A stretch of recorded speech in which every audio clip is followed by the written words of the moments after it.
మంచిర్యాల నగరంలో నస్పూర్లో మాత్రం కుకిరాల Raghupathi Rao charitable trust ద్వారా మాత్రం ఇక్కడ బతుకమ్మ పంపిణీ చేస్తున్నారు. ఈ పంపిణీ కార్యక్రమంలో మాజీ డిసిసి అధ్యక్షురాలు ట్రస్ట్ సెక్రటరీ కుకిరాల సురేఖ గారు ఉన్నారు. వారిని అడిగి మరిన్ని వివరాలు చెప్పండి మేడం. ఈ చీరల పంపిణీ ముఖ్య ఉద్దేశం ఏంటి? చీరల పంపిణీ యాక్చువల్గా 9 ఏళ్ల నుండి ఇస్తున్నాం. అయితే 7 సంవత్సరాల నుండి ట్రస్ట్ కార్డులు ఇచ్చి పెద్ద ఎత్తున చీరల పంపిణీ అంటే బతుకమ్మ పండుగ సందర్భంగా నియోజకవర్గంలోని ఆడబిడ్డలందరికీ కూడా ప్రేమసాగర్ రావు గారు ఒక అండగా ఉంటాను అని చెప్పడానికి బతుకమ్మ కానుకగా చీరలు అనేటివి ఇవ్వడం స్టార్ట్ చేసిండ్రు. గతంలో తన అధికారంలో లేకపోయినా కూడా చీరలు అనేటివి ఇస్తూనే ఉన్నాము. ఇది ఇప్పుడు 7వ సంవత్సరం. పెద్ద ఎత్తున కార్డ్స్ మీద 92,000 చీరలు ఇస్తున్నాం. మొదటి రోజు మొత్తం ఈ నస్పూర్లో ఎన్ని చీరలు పంపిణీ?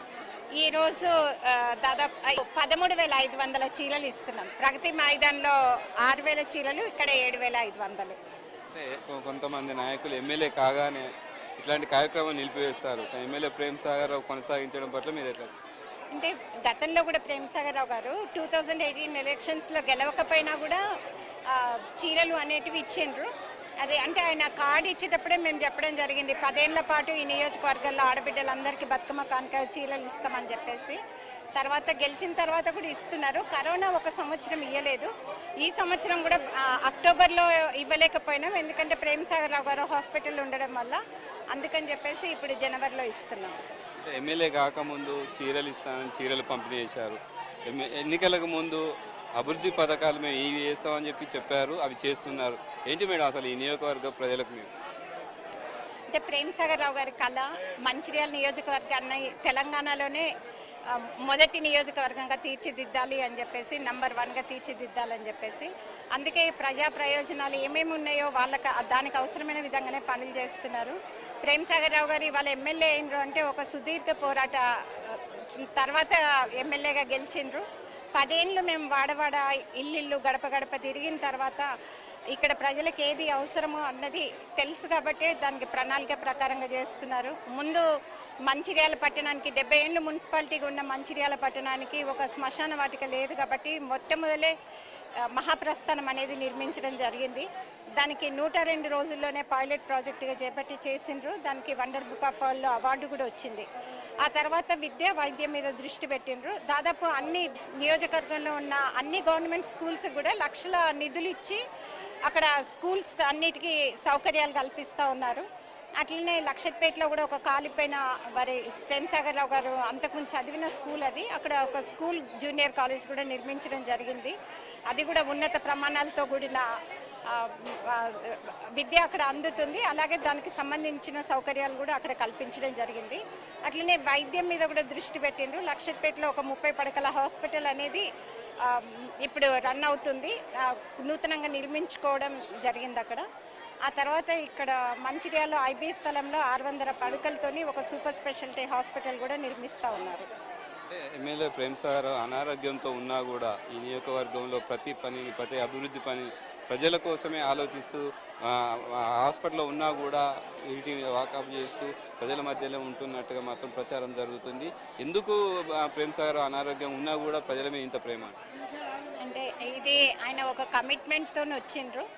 ముందే చెప్పినాను, ప్రేమసాగర్ రావు గారితో పుట్టి పెరిగిన ఈ గడ్డ రుణం తీర్చుకుందామని చెప్పేసి ఇక్కడికి వచ్చి ఇక్కడ ప్రజల మధ్యలో మమేకమై తిరగడం, తర్వాత ఎమ్మెల్యేగా గెలవడం అనేది జరిగింది. ఇక్కడ ఏ సమస్యలు ఉన్నా కూడా వాటి మీదనే ప్రధానంగా దృష్టి పెడుతున్నారు. ముఖ్యంగా మనకు మంచిర్యాల నస్పూర్ పట్టణాల్లో తాగునీటి సమస్య అనేది ఎండాకాలం వస్తే ట్యాంకర్ల ద్వారా నీళ్లు సప్లై చేసే వాళ్ళం అంతకుముందు. అయితే ఇప్పుడు అట్లాంటి దుస్థితి ఉండొద్దు అని చెప్పేసి ప్రతి ఒక్కరికి కూడా మంచి సురక్షితమైన మంచినీళ్ళు ప్రతిరోజు కూడా ఇవ్వడం అనేది జరుగుతూ ఉంది. అలాగే ఇప్పుడు మంచిర్యాలలో చూస్తే గతంలో మనం చూసినాం ఒక 4,000 ఇండ్లకు పైగానే కాళేశ్వరం బ్యాక్ వాటర్తో మునిగిపోవడం జరిగింది. దానికోసం ఇప్పుడు కరకట్టల నిర్మాణం కూడా చేస్తూ ఉన్నాం. అంటే ఆయన తనకు ఊపిరి ఉన్నంత వరకు కూడా ఈ నియోజకవర్గానికి సేవ చేస్తాను అని చెప్పేసి ప్రతిసారి చెప్తారు. జీవితంలో చాలా చూసిన తర్వాత ఆయనకు ఇక్కడున్న ప్రజలందరికీ కూడా ఏదైనా చేయాలి అన్న ఉద్దేశంతోనే ఇక్కడికి వచ్చిండ్రు. దానికి అనుగుణంగానే పనిచేస్తున్నారు. ఫైనల్గా మేడం, ఇప్పుడు నగరపాలక ఎన్నికలు రాబోతున్నాయి, మీరు ఈ నస్పూర్ పట్టణ ప్రజలకు ఏం చెప్తారు? మున్సిపల్ కార్పొరేషన్ ఎన్నికలు వస్తున్నాయి, ఈ నస్పూర్ మున్సిపాలిటీ ప్రజలకు మీరేం చెప్తారు? నిజానికి నస్పూర్ ఇంతకుముందు మున్సిపాలిటీ అయినప్పుడు కూడా ఇక్కడ సరైన ఆ, సౌకర్యాలు మౌలిక వసతులు అనేటివి లేవు. ఇక్కడ ఎక్కడ చూసినా కూడా చెత్త కానీ దుర్గంధం కానీ రోడ్లు కానీ ఇట్లాంటి సమస్యలు అనేటివి అన్నీ ఉన్నాయి. మనకు మంచిర్యాల పట్టణం ఒక రకంగా చూస్తే కొంచెం బెటర్ ఉంది. నస్పూర్ ఇంకా చాలా అభివృద్ధి చేయాల్సింది ఉంది.